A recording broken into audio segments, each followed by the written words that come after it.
अनौपचारिक रूप से मैं आपसे बात कर रहा हूं। औपचारिक रूप से जो प्रशासनिक घोषणा बाकी है, लेकिन जो रुझान आए हैं और जो 15 राउंड तक जो रुझान है, उस रुझान से निश्चित रूप से बेरमो विधानसभा भारतीय जनता पार्टी के झोली में जा रहा है।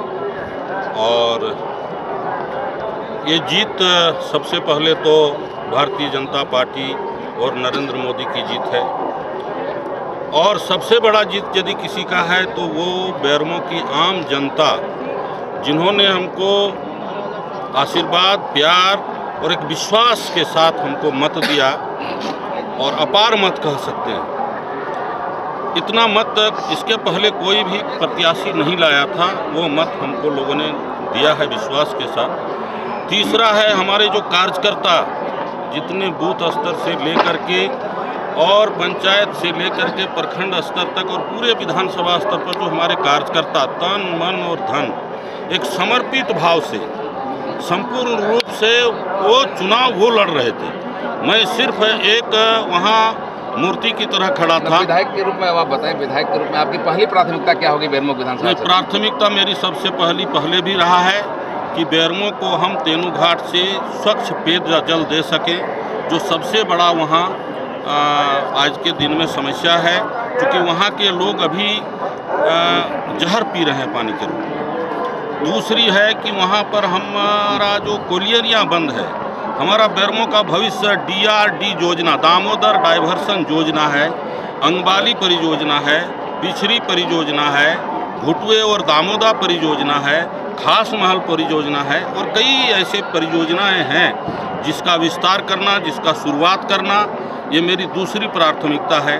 तीसरी प्राथमिकता जो हमारा है वो है कि हम बेरमो क्षेत्र में जो DVC का जो हमारा एरिया पड़ता है, 2 पावर प्लांट है, और 2 पावर प्लांट में कोयला पर्याप्त नहीं मिलने के कारण, कोयला गुणवत्ता युक्त नहीं मिलने के कारण DVC का जो पावर जनरेशन है वो कम हो रहा है। आए दिन मशीन खराब हो रहे हैं, पत्थर का सप्लाई कर रहे हैं। क्वालिटी बेस्ड कोयला आपूर्ति हो, पर्याप्त रूप से आपूर्ति हो, इसकी हमारी प्राथमिकता है। हमारी प्राथमिकता है कि दोनों जगह, दोनों पावर प्लांट में जो हमारा एक्सटेंशन करना है और 2 यूनिट का, वो एक्सटेंशन हम करवा सकें।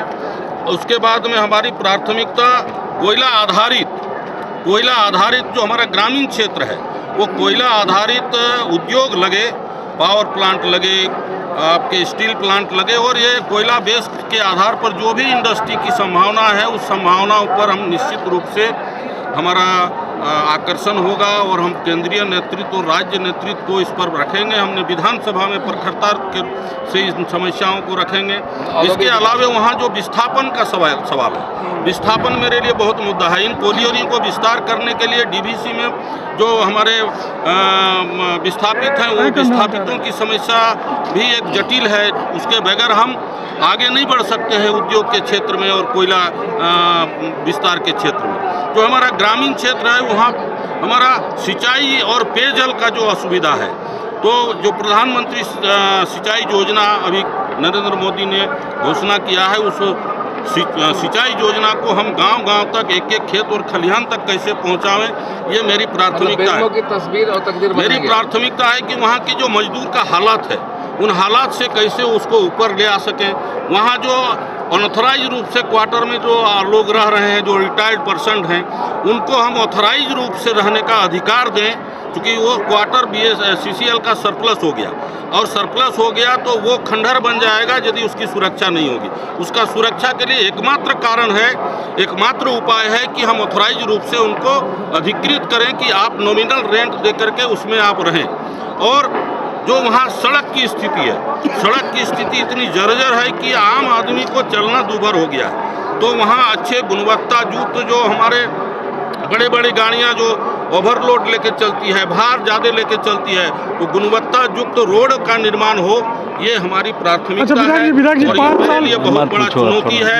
इस चुनौती को हम स्वीकार करते हैं, जनता का स्वीकार करता हूँ, और 5 साल के अंदर में निश्चित रूप से हमारा प्रयास होगा। जिस विश्वास के साथ वोट दिया है, उसी विश्वास के साथ हम उनको रिटर्न दे सकें, इन सारे विकास ला करके। यही यही मेरी प्राथमिकता है। अच्छा, सीएम कौन होगा आपके यहाँ, इसकी जानकारी ये दे हमारे पाएंगे? केंद्रीय नेतृत्व तय करता है, संसदीय बोर्ड तय करता है। ये ना मेरा विषय है, ना इस विषय पर मैं कुछ